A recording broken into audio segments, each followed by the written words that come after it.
টি-20 বিশ্বকাপ শুরু হতে আর কয়েকদিনই বাকি, তার মধ্যে সবথেকে বেশি আকর্ষণ এবং সবথেকে অন্যরকম দল এবং শক্তিশালী দল হচ্ছে ইন্ডিয়া। কিন্তু কেন ইন্ডিয়া অন্যান্য টিমদের থেকে এত বেশি এগিয়ে রয়েছে, চলুন সেটাই আজকে আলোচনা করা যাক।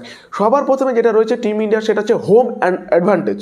কারণ এই বছর টি-20 বিশ্বকাপটা হবে ইন্ডিয়াতে, তার জন্য কিন্তু ইন্ডিয়ার যে একটা হোম অ্যাডভান্টেজ থাকে, যে ঘরের মাঠে নিজেদের প্ল্যান, পিচ সব কিছু সম্বন্ধে কিন্তু টিম সেটা জানতে পারে, এবং যার ফলে কিন্তু সেটা একটা অ্যাডভান্টেজ তারা হচ্ছে কাজে লাগায়, যেটা টিম ইন্ডিয়ার অবশ্যই কাজে লাগবে। যেটা আমরা দেখে আসছি সাউথ আফ্রিকার সিরিজ, নিউজিল্যান্ডের সিরিজ, এই যে সিরিজগুলো হচ্ছে সেখানে আমরা দেখতে পাচ্ছি যে ইন্ডিয়ার কিন্তু হোম যে অ্যাডভান্টেজ রয়েছে সেটা কিন্তু বেশ ভালো কাজে লাগছে। এটা এগুলো এক নাম্বার। নাম্বার 2 হচ্ছে ইন্ডিয়ার ব্যাটিং লাইন আপ। মানে এই বর্তমান টি-20 ওয়ার্ল্ড কাপের সব থেকে শক্তিশালী ব্যাটিং লাইন আপ হচ্ছে টিম ইন্ডিয়া। প্রতিটা টিমে 1 জন 2 জন 3 জন থাকে যারা মারকুটে ব্যাটসম্যান, যারা আসে শুরু করে মার থেকে এবং শেষ করে হচ্ছে মার থেকে, মানে যতক্ষণ থাকবে অতক্ষণ শুধু মারতেই থাকে, কোনো সিঙ্গেল নেওয়া নেই, দেখে খেলা দেখি কোনো সিস্টেম নেই।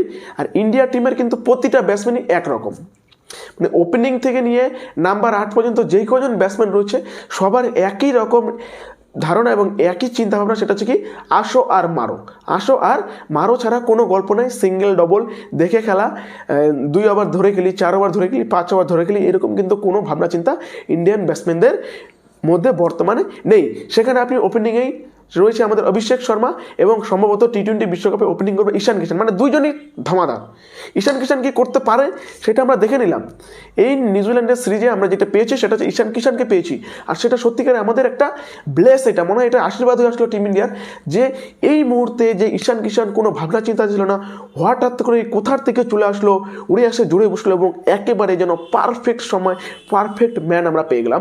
ওপেনিংয়ে অভিষেক শর্মা এবং ঈশান কিষান থাকবে একদম পারফেক্ট ব্যালেন্স। এরা দুজন যদি 6 ওভার খেলে যায় তাহলে প্রথম 6 ওভারে যে 100 রান হতে পারে, এটার কিন্তু কোনো গ্যারেন্টি নেই যে প্রথম 6 ওভারে 100 রান হয়ে যেতে পারে। তারপরে নাম্বার 3-তে রয়েছে তিলক বর্মা। সেও অনেক অসাধারণ ব্যাটসম্যান, সে ধরেও খেলতে পারে, মারও খেলতে পারে, চালিয়েও খেলতে পারে। এবং 4 নম্বরে রয়েছে ক্যাপ্টেন সূর্যকুমার যাদব। তার ফর্মে ফিরে গেছে, ব্যাক হয়ে গেছে, ভিন্টেজ সূর্যকুমার যাদব ব্যাক, তাই তারও ফর্ম নেওয়ার কোনো চিন্তা নাই যে এই হয়তো উইকেটটা ছুড়ে আসবে। কেউ উইকেট ছুড়ে আসার মতো নয়, সবাই যেন নিজের থেকে অন্যদের থেকে এই যেন আরও এক পাও বেশি এগিয়ে, এরকম হয়ে গেছে বর্তমানে টিম ইন্ডিয়ার ব্যাটিং অর্ডারটা। এবং নাম্বার 5-এ কখনো হার্দিক পান্ডিয়া, কখনো শিবম ডুবে, কখনো আবার রিঙ্কু সিং। মানে নাম্বার 5-এ রয়েছে আমাদের রিলায়েবল, মানে সেখানে আমরা সিচুয়েশন অনুযায়ী আমরা কিন্তু সেখানে ব্যবহার করতে পারবো। কখনো রিঙ্কু সিং যদি বেশি উইকেট পড়ে যায় তাড়াতাড়ি, সেখানে রিঙ্কু সিং।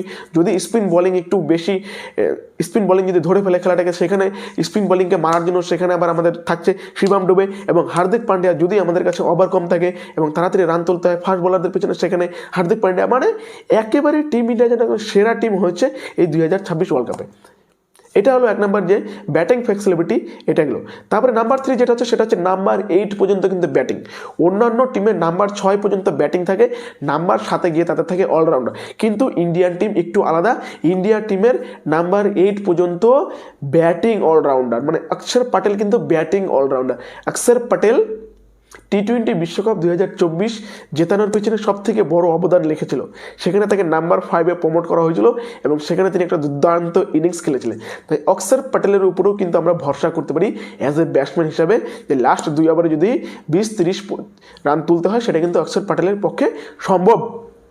আর নাম্বার 8 পর্যন্ত ইন্ডিয়ার ব্যাটসম্যান, যেখানে ওপেনিংয়ে ঈশান কিষান এবং অভিষেক শর্মা, নাম্বার 3-তে সেখানে থাকবে আমাদের তিলক বর্মা, নাম্বার 4-এ সূর্যকুমার যাদব, নাম্বার 5-এ হার্দিক পান্ডিয়া, নাম্বার 6-এ রিঙ্কু সিং, নাম্বার 7-এ দেখা গেল আমাদের থাকছে শিবম ডুবে, নাম্বার 8-এ এখানে থাকছে আমাদের অক্ষর প্যাটেল। মানে নাম্বার 8 পর্যন্ত ব্যাটসম্যান হয়ে যাচ্ছে, তাহলে 9, 10, 11 মানে 3 জন শুধুমাত্র আমাদের বলার থাকছে, যার জন্য কিন্তু টিম ইন্ডিয়ার যে ওপেনিং বা টপ অর্ডার বলার ব্যাটসম্যানরা রয়েছে তাদের কিন্তু চিন্তা করতে হচ্ছে না যে আমি আউট হয়ে গেলে কে করবে বা আমি না থাকলে কি হবে, এরকম কোনো চিন্তা করতে হচ্ছে না। যার ফলে ইন্ডিয়া কিন্তু একটা ফেয়ারলেস অ্যাপ্রোচটা তারা দেখাচ্ছে, এবং যার ফলে প্রতি ম্যাচে 220-30 কিন্তু রানটা ইন্ডিয়া করতে পারছে।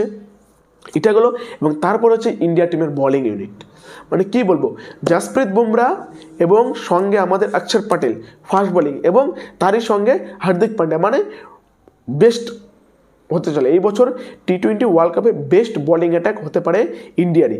এই 3 জন হচ্ছে আমাদের ফাস্ট বোলিং, এবং তারই সঙ্গে বরুণ চক্রবর্তীর 4 ওভার 4 জন, এবং অক্ষর প্যাটেল 5 জন। মানে এই 5 জনের বলার, 2 জন স্পিনার, 3 জন ফাস্ট বলার। কারণ যেহেতু এটা ইন্ডিয়াতে হচ্ছে এবং রাতের বেলার দিকে কিন্তু ডিউ আসে, আর ডিউ আসলে স্পিন একটু কম কাজ করে।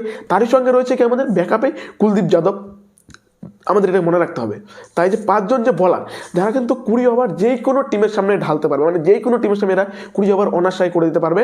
এবং তাদের ব্যাকআপ হিসেবে আমাদের কাছে রয়েছে কি শিবম ডুবে, এবং অন্যদিকে কিন্তু আবার অফ স্পিন পারে আমাদের হচ্ছে অভিষেক শর্মা এবং রিঙ্কু সিং, যার ফলে কিন্তু আমরা অনেক বোলিং অপশন পেয়ে যাচ্ছি।